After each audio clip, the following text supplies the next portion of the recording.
आप सबका अमरीन पाठशाला में स्वागत है। आपके अपने हिंदी टीचर आज हिंदी साहित्य के इतिहास की जो हमारी मॉडल टेस्ट पेपर 2 है वो लेकर प्रस्तुत हुई है। ये महत्वपूर्ण वस्तुनिष्ठ प्रश्नोत्तरी है, MCQ महामैराथन है। ये संपूर्ण आर्टिकल के हमारे पार्ट 1, पार्ट 2, पार्ट 3 करके ये आएगा। मॉडल टेस्ट पेपर अभी 2 करने जा रहे हैं, इसके बाद 3 भी आएगा। तो ये आपके लिए नेट जारा फॉर TGT, PGT या KVS, NVS, RPSC, EMRS, HTET हो, UPSI, कोई भी आपकी हिंदी साहित्य से रिगार्डिंग आपकी जो भी परीक्षाएं हैं सभी में काम आने वाली ये महामैराथन क्लासेस चल रही है, इसे आप ज़रूर देखिए।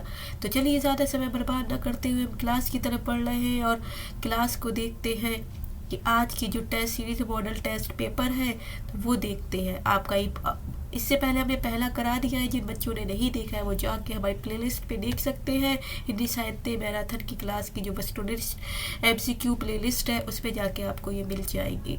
तो चलिए पहले क्वेश्चन की तरफ चल रहे हैं। सिद्धों का संबंध किससे है? ऑप्शन आपके चार दिए गए, आप देख सकते हैं।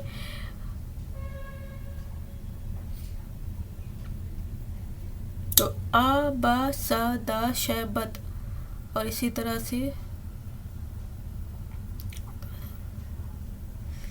आ, बा, सा, दा, यहाँ पर ये इस तरह से यहाँ तक ये आपके दिए गए हैं। आप देखिए कौन सा बौद्ध बद, दात बद, चैन बद या शय बद। यहाँ पर ऑप्शन है आपका बौद्ध बद। तो बौद्ध बद से है सिद्धों का संबंध। किससे है? बौद्ध से है। बौद्ध बद की महायान शाखा के साथ थे साधारण पक्ष में किस प्रमुख तत्व के प्रवेश से वज्रयान का उदय हुआ? क्वेश्चन नंबर 2 बताइए। जल्दी से मैं कलर दूसरा ले रही हूँ जिससे आपको ये रेड कलर में दिखाई देने लगे। तो बच्चों मैंने ये कलर दूसरा ले लिया है। तो दूसरा क्वेश्चन हमारा स्टार्ट हो गया है। तो मैथुन, हठयोग, मूर्ति पूजा या तांत्रिक साधना? आपको दूसरे क्वेश्चन का दा ऑप्शन आ जाएगा। तांत्रिक साधना है इसमें। बौद्ध मत की महायान शाखा में क्या आ जाएगी? तांत्रिक साधना आ जाएगी। तीसरा क्वेश्चन है सिद्ध में 5 मकार कौन से है? सिद्ध में जो है 5 मकार कौन से है? तो ऑप्शन जैसे गद्य, मोहनी, मत्स्य, महाकार मुद्रा, इसी तरह से मध्य, मास, मत्स्य, मैथुन मुद्रा। तो आपको यहाँ पर ऑप्शन मैं बता देती हूँ जिसमें ये 4 ऑप्शन दिए गए, इनमें से कोई भी नहीं है। तो थर्ड का ऑप्शन बा ऑप्शन हो जाएगा। मध्य है, मास है, मत्स्य है, मैथुन है, मुद्रा है। तो ये मध्य है, मास, मत्स्य, मैथुन और मुद्रा, ये चीज़ें होगी विद सिद्ध मत के 5 मकार जो है उसमें आ जाएगी। मध्य भी आ जाएगा, मास है, मत्स्य है, मैथुन है, मुद्रा, ये सारी चीज़ें हैं। फोर्थ क्वेश्चन में आ जाए ये सहजयान को वज्रयान की कौन सी अवस्था माना गया है? तो सहजयान को जो है वज्रयान की कौन सी अवस्था माना गया है? ऑप्शन नंबर 4 है। 4 का आपका जो ऑप्शन हो जाएगा C, सिद्धा अवस्था माना जाए। पूर्ण अवस्था, मध्य, अपूर्ण, इसमें सिद्धा अवस्था आ गई है। और प्रश्न 5 है चर्या पद का संबंध किससे है? सिद्धनाथ, जैन या रासो? तो 5वें का ऑप्शन जो होगा वो हो जाएगा सिद्ध मत। तो चिड़ियापद जो है एक पुस्तक है वो सिद्ध मत से है। डिग्गल शैली का प्रयोग किससे मिलता है? डिग्गल शैली जो होती है उसका प्रयोग किससे मिलता है? सिद्ध, जैन, किस में मिलता है? 20 किस में मिलता है? तो सिद्ध, जैन, रासो या लौकिक? तो 6 का ऑप्शन आपका सा हो जाएगा, रासो साहित्य। गुड्डा समाज या श्री समाज का संबंध किससे है? गुहा समाज जिसे गुहा बोलते हैं या श्री समाज जिसे बोला जाता है, इसका संबंध किससे होगा? तो 7 का आपका बी ऑप्शन वज्रयान से आ जाएगा। सिद्धों की तांत्रिक साधना में सहयोग स्त्री को क्या कहा जाता है? 8वें के यहाँ ऑप्शन दिए गए, डोमरी, भैरवी, महामुद्रा या उपयुक्त सभी। तो इसका 8वें का जो ऑप्शन हो जाएगा आपको पता होना है, ये सभी चीज़ें कह जाती है। इसे भैरवी भी बोला जाता है, डोमरी भी बोला जाता है और महामुद्रा भी बोला जाता है। अब लाहौर के क्वेश्चन पे आ गए हैं। सिद्धों की बारियों की भाषा को क्या कहा जाता है? संध्या भाषा कहा जाता है, संध्या भाषा कहा जाता है। इजी क्वेश्चन है। सिद्ध साधना में डोमरी या भैरवी का अर्थ है? तो आपको 10वां क्वेश्चन पता होना चाहिए, इसका क्या अर्थ हो जाता है? वामाचार में सहयोगी प्राय नीच जाति की स्त्री। तो वामाचार में सहयोगी रही, प्राय हमेशा नीच जाति की स्त्री रहती, सिद्ध साध में डोमिनी जो रहती है या भैरवी जिसे बोलते हैं। 11वां क्वेश्चन आ जाएगा, निम्नलिखित में सिद्ध साहित्य की कौन सी विशेषता नहीं है? तो यहाँ पर सिद्ध साहित्य की विशेषता पूजन गुरु, नारी, योग या तंत्र। तो इसमें 11 का ऑप्शन जो होना चाहिए वो बा ऑप्शन हो, नारी का निषेध है सिद्ध में साहित्य में कि नारी का निषेध होगा। यहाँ गोरखनाथ कौन सी विशेषता नहीं है ये पूछा था। विशेषता गुरु महिमा, योग साधना, तत्सिद्धि, ये तीनों चीजें होगी लेकिन नारी का निषेध नहीं होगा। गोरखनाथ के गुरु कौन थे? आपको पता होना चाहिए। गोरखनाथ इजी क्वेश्चन है, आपको पता है। मत्स्येंद्र नाथ है, मत्स्येंद्र नाथ इन्हें मच्छरनाथ भी कहा जाता था। 13वां क्वेश्चन है, निम्नलिखित में से किसका संबंध दांत पद से नहीं है? तो दांत पद से किसका संबंध नहीं होगा? 13वें का ऑप्शन ये उपर्युक्त सभी, बैराग पद का भी नहीं है, अवधूत संप्रदाय का नहीं है और कौलवत, इन तीनों का संबंध दांत से नहीं है। अच्छा सॉरी, निम्नलिखित में किसका संबंध दांत पद से है ये क्वेश्चन था।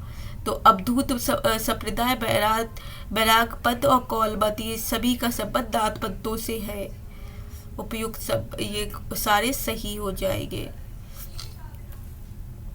नाथ साहित्य की कौन सी विशेषताओं में भक्ति काल के संत काव्य की प्रभावित किया है? 14 क्वेश्चन देखिए कौन सी 14 में का आ जाएगा। तो अब व बाद दोनों बिसी, यहाँ पर सा जो है गुरु महिला भी बताई गई है और मूर्ति पूजा का विरोध दोनों ही बताया गया। तो इसमें दोनों आंसर सही होंगे इसके। तो सा ऑप्शन आ व दोनों आ जाएगा।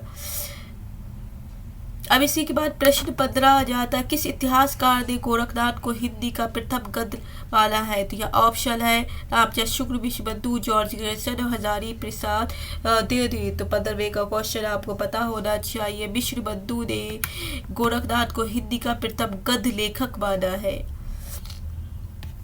12 पंथी संप्रदाय के प्रवर्तक कौन है? तो 12 पंथी जो संप्रदाय है उसके प्रवर्तक जो है वो कौन माने जाएंगे? तो गोरखनाथ। 12 पंथी के कौन हो जाएंगे? गोरखनाथ हो जाएंगे। कौलवत के प्रवर्तक कौन है? तो 17वां क्वेश्चन है, कौलवत के प्रवर्तक है आपको बताइए मत्स्येंद्रनाथ जिन्हें मच्छरनाथ भी कहा जाता है, ये हो जाएंगे कौलवत के प्रवर्तक।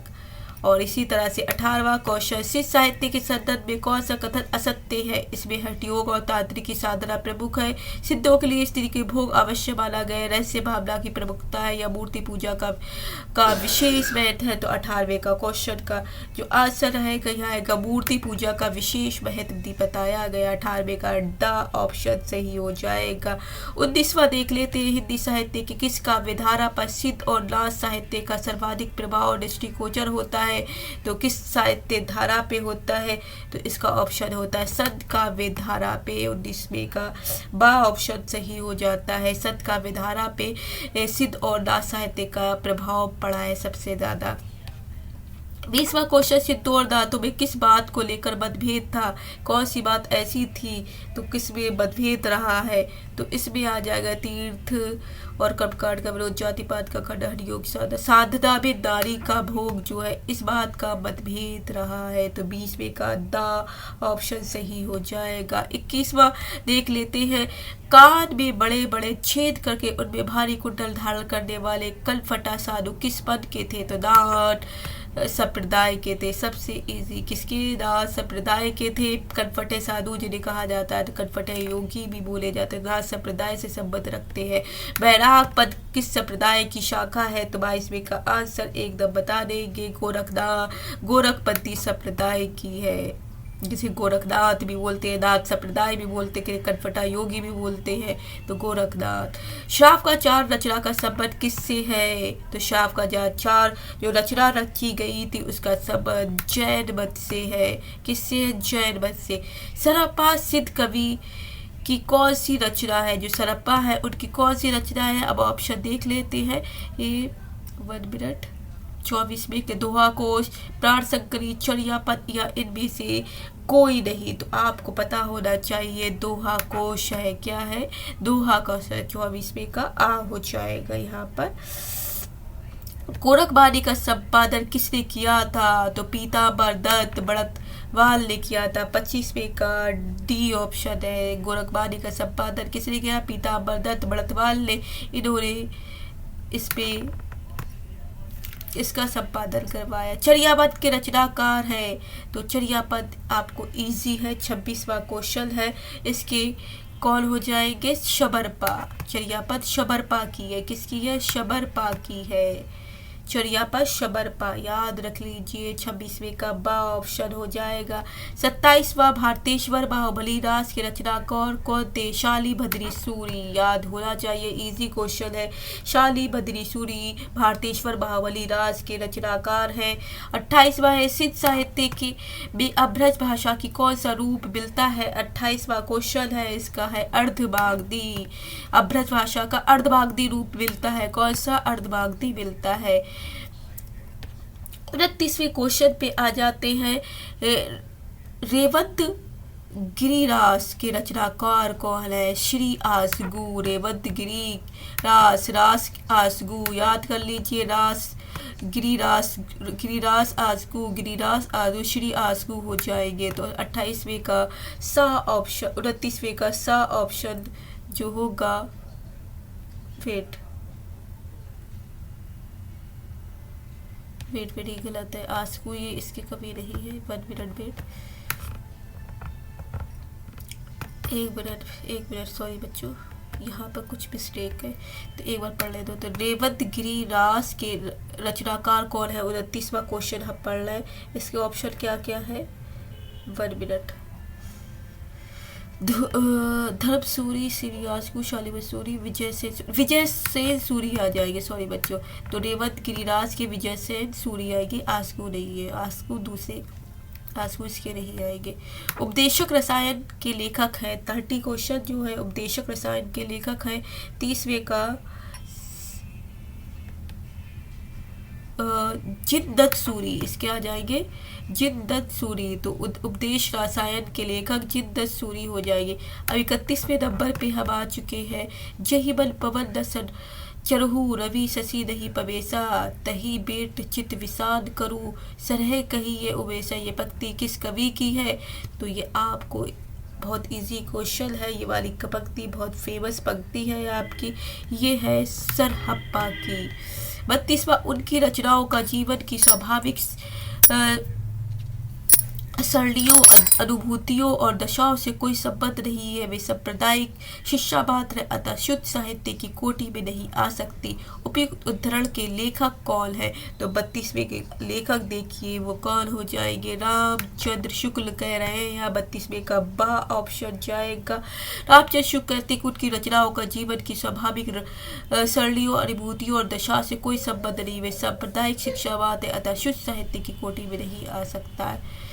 का तरुवर पंच निढाल चंचल चे पैठो काल, यह किसकी पंक्ति है? जो 33 जो ऑप्शन है ये लुइपा की पंक्ति है। 34वां क्वेश्चन है। शंकराचार्य के बाद इतना प्रभावशाली और इतना महिमा भारतवर्ष में दूसरा नहीं हो। भक्ति आंदोलन के पूर्व सबसे शक्तिशाली धार्मिक आंदोलन गोरखनाथ का भक्ति मार्ग से ही है। ये उद्धरण, इस उद्धरण के लेखक है। 34वां जो है इसके जो हो जाएंगे हजारी प्रसाद द्विवेदी। 34वें का भी इम्पोर्टेंट पंक्ति है आपकी। ये 34वें का बी जो है कि शंकराचार्य के बाद इतना प्रभावशाली और इतना महामन्वित भारत वर्ष में दूसरा कोई नहीं हुआ। भक्ति आंदोलन से पूर्व सबसे शक्तिशाली धार्मिक आंदोलन गोरखनाथ का भक्ति मार्ग में ही था।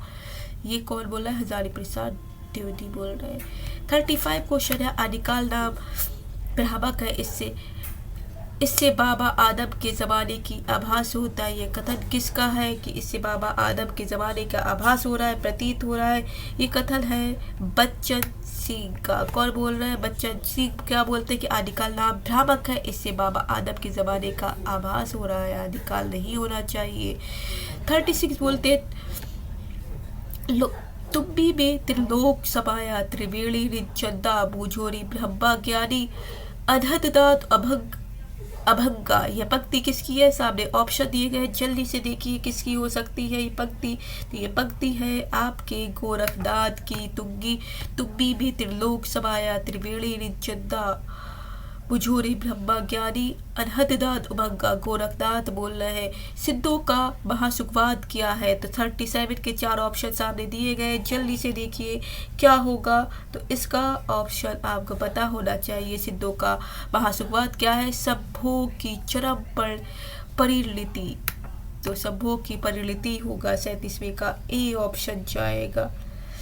38वें पे आ जाइए, लोक भाषा में कौन सी साहित्य लिखा गया? 4 ऑप्शन है, लोक भाषा में कौन सा साहित्य लिखा गया? जल्दी से देखिए ऑप्शन सामने है 30 नंबर 38 के। तो 38 का जो आंसर आपका बच्चों जाएगा, जल्दी से देखिए ये सिद्ध साहित्य हो जाएगा। 39 सिद्ध साहित्य का क्षेत्र कौन सा है? 39। तो यहाँ पूर्वी, पश्चिमी, दक्षिणी और उत्तरी 3 ऑप्शन है, जल्दी से देखिए 39 का क्या ऑप्शन होगा। तो इसका हो जाएगा पूर्वी क्षेत्र में सिद्ध साहित्य का क्षेत्र है। 40 क्वेश्चन हो जाएगा, जैन साहित्य किस क्षेत्र में लिखा गया था? 40 नंबर देखिए, तो ये बा आ जाएगा, पश्चिमी क्षेत्र में लिखा गया है। राजग्रंथ रूप किस साहित्य का लोकप्रिय रूप था? तो 41 देखिए, तो 41 का आ हो जाएगा, जैन साहित्य का था। 42 देख लीजिए बच्चों, 42 पे आ जाते हैं। दास संप्रदाय में आदिनाथ किसे माना जाता है? आदिनाथ बोला जा रहा है। तो 42 का आपका जो आंसर हो जाएगा वो आपको इजी क्वेश्चन है, गोरखनाथ ही आएगा। तो लुइपा के गुरु थे शबरपा, सरपा, गोरखनाथ या बछेंद्रनाथ। तो 43 का आपको पता होना चाहिए, इजी क्वेश्चन है। लुइपा के गुरु है शबरपा। 43 का आ जाएगा। आचार, रास, फाग, चरित शैलियाँ मिलती है, किसमें मिलती है?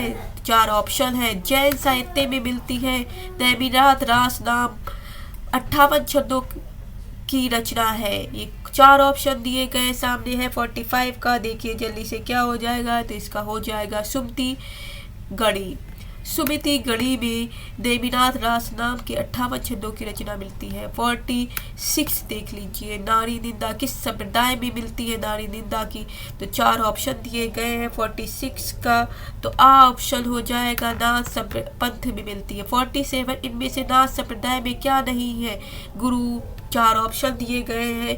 47 का देखिए दा ऑप्शन हो जाएगी, गृहस्थों का आदर नहीं है। क्या नहीं है? गृहस्थों। नारी निंदा है, गुरु महिमा है, इंद्रिय निग्रह, गृहस्थों का आदर नहीं है। 48 देखिए, राहुल सकृत्यायन द्वारा संपादित दोहाकोश में किस कवि की रचनाएं संपादित की गई थी? 4 ऑप्शन सामने दिए गए, जल्दी से देखिए। तो इसमें दी गई है आ ऑप्शन सरहपा की है। 49 देखिए, आदिकाल के चरित काव्य की सर्वाधिक किस साहित्य में रचे गए हैं? तो 4 ऑप्शन दिए गए, जल्दी से 49 देखिए, जल्दी से भी देखेंगे। इसमें है जैन साहित्य में रचे गए हैं। और अगला है चरित काव्य किस छंद में अधिक लिखे गए हैं? 4 ऑप्शन दिए गए। 50 नंबर का लास्ट क्वेश्चन चल रहा है, तो जल्दी देखिए इसका ऑप्शन क्या हो जाएगा। इसका भी आ होगा, दोहा चौपाई में चरित काव्य के छंद लिखे गए। तो बच्चों ये हमारे आपके सवाल थे जो हमने मॉडल पेपर 2 में करे हैं। ये आशा है कि आपको ये पसंद आए होंगे। ऐसी ही सीरीज हम पूरी जितनी भी है हिंदी साहित्य की लेके आएंगे, जिसमें 16-17 क्लासेस होंगी। तो आप इसे पूरा का पूरा देखिए और ये हम आपके लिए लाते रहेंगे, आपके लिए महत्वपूर्ण साबित होगी। इस क्लास को लाइक शेयर ज़रूर करिए और सब्सक्राइब करिए, जिससे हमारी जो भी वीडियो है वो आपको टाइम के अनुसार मिलती रही है। और हमारे चैनल को सब्सक्राइब करिए, अपने साथियों से करवाइए, जिससे आपके साथियों को भी इस सीरीज़ का फ़ायदा मिल सके। तो अगली सीरीज़ में मिलते हैं, भी अगली क्लासेस में मिलेंगे मॉडल टेस्ट पेपर लेकर। जब तक के लिए bye bye, take care, have a nice day. जहाँ रहे खुश रहें, आबाद रहें। जय हिंद, जय भारत।